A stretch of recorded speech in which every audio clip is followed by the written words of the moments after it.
रुकने assembly Jangaon doctor पल्ला राजेश्वर रेड्डी ने कहा कि वो किसी समझौता, डर व खौफ और जानिबदारी के बगैर जनगांव असेंबली हल्के की तरक्की के लिए संजीदा तौर पर कोशां हैं। इस ज़िमन में मुतादिद बार हुकूमत व बरसर इक़्तिदार जमात से अदम ताउन व तसादुम की सूरत हाल भी पेश आई, ताहम उन्होंने सब्र व तहम्मुल का मुजाहरा करते हुए अवामी मुफाद को तरजीह दी। डॉक्टर पल्ला राजेश्वर रेड्डी जिला सिद्दीपेट के चुरियाल टाउन में मुकामी म्यूनसिपल काउंसिल से वाबस्ता काउंसलर्स की मियाद की तकमील पर मुनक़िदा तहनीती तकरीब को मुखातिब कर रहे थे। उन्होंने कहा कि चुरियाल टाउन को दिलकश और खूबसूरत बनाने के अलावा मुतादी तरक्याती काम की अंजामदही और आवाम को दरकार तमाम तर बुनियादी सहूलियात की फराहमी में मुकामी काउंसलरों का नाकाबिल फरामोश रोल रहा है। रियासती हुकूमत की जानिब से तरक्याती रकूमात मंजूर करने और कामों की तकमील में अदम ताउन के बावजूद BRS काउंसलरों की जानिब से तरक्याती काम अंजाम देने पर सताइश की और कहा कि मुस्तकबिल में पार्टी अपने कायदीन व कारकुनों के मफादात की तामील करेगी।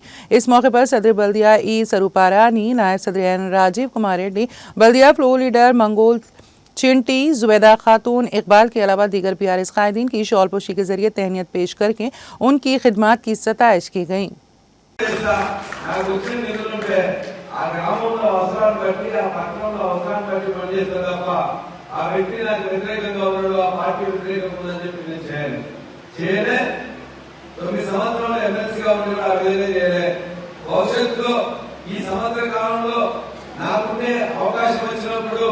నేను చేయగలిగినప్పుడు 10 కోట్ల రూపాయలు ఇక్కడికి వస్తే ఆ 10 కోట్లలో 12 వార్డులలో ఒక్కొక్క వార్డులో 80 లక్షలు ఇవ్వమని చెప్పేసి అలాంటి కమిషన్ కోరినా ఇంకా రాలే, వస్తుంది. వచ్చిన తర్వాత కూడా అదే విధంగా వచ్చి ఒకవేళ ఎక్కడైనా వార్డులో ఇంకా ఎక్కువ డబ్బులు అవసరం అనుకున్నప్పుడు దానికి ఏమంటుంది తప్ప పార్టీలను బట్టి కాకుండా ఆ పార్టీ యొక్క అవసరాలను బట్టి ఆ నిధులు ఇవ్వాలని చెప్పేసి కూడా కమిషనర్ గారిని కోరుతున్నాం. ఖచ్చితంగా తీసుకొస్తాం. కాబట్టి ఖచ్చితంగా ఆ 10 కోట్లు కూడా ఆ విధంగానే ఖర్చు చేయాలని చెప్పేసి మేము కోరుతున్నాం. ఇక్కడ మీరు చెప్పారు చేరియాలలో ఒక మంచి రాజకీయం అనేది ఉంటుంది. ఎన్నికల్లో వరకే రాజకీయం, ఎన్నికల తర్వాత అభివృద్ధి చెందాలని మేము అందరం కలిసి ఉంటాం. కాబట్టి ఏనాడు కూడా కొట్లాడుకోమని నేను కూడా ఈ 14 నెలలలో నా దగ్గరికి వచ్చిన వాళ్ళకి, నాతో ఫోన్ లో మాట్లాడిన వాళ్ళకి, ఎవరైనా ఇతర పార్టీలో కూడా మీరు రావాలి, రిప్రజెంటేషన్ చేయాలని చెప్పేసి ఎప్పుడు చెప్పాను. ఒకవేళ ప్రతి ఒక్కరు నాకు నా పార్టీ కాకుండా వేరే పార్టీలో ఉండి నా దగ్గర రావడానికి ఇబ్బంది అయినా కూడా వాళ్ళ అప్లికేషన్ వాట్సాప్ లో పెట్టించుకొని చేసిన సందర్భాలు చాలా ఉన్నాయి. నా దగ్గరికి నా విద్యా సంస్థలో కానీ ఇతర విద్యా సంస్థలో చెప్పుకొని వస్తే కూడా ఖచ్చితంగా వాళ్ళకు కూడా ఖచ్చితంగా నేను ఇవ్వగలిగిన రాయితీ కానీ సబ్సిడీ కానీ ఇచ్చిన సందర్భాలే ఉన్నాయి. హాస్పిటల్లో జనగామ నియోజకవర్గానికి సంబంధించిన ఆధార్ కార్డు చూపిస్తే చాలు, కులమతాలు కాకుండా, పార్టీలు కాకుండా, పేదరికంగా కాకుండా సేవ చేయాలని చెప్పేసి భావించడం. అదేవిధంగా నెలకు 5,000 నుండి 6,000 మందికి మనం సేవలు అందిస్తున్నాం. 70,000 మందికి ఇచ్చినాం.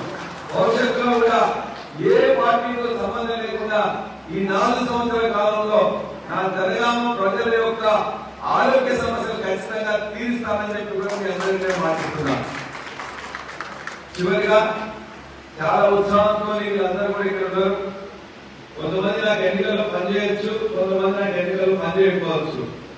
ఎన్నికలు అయిపోయిన తర్వాత ఇంకా అంటే వారు ఎన్నుకున్న దాంట్లో ఈ యొక్క గ్రామం గురించి, చేరాల పట్టణం గురించి వాళ్ళు ఏదైతే కృషి చేసిందో ఆ కృషి కొనసాగింపులో అధికారులు కూడా ఫోన్ చేస్తారు.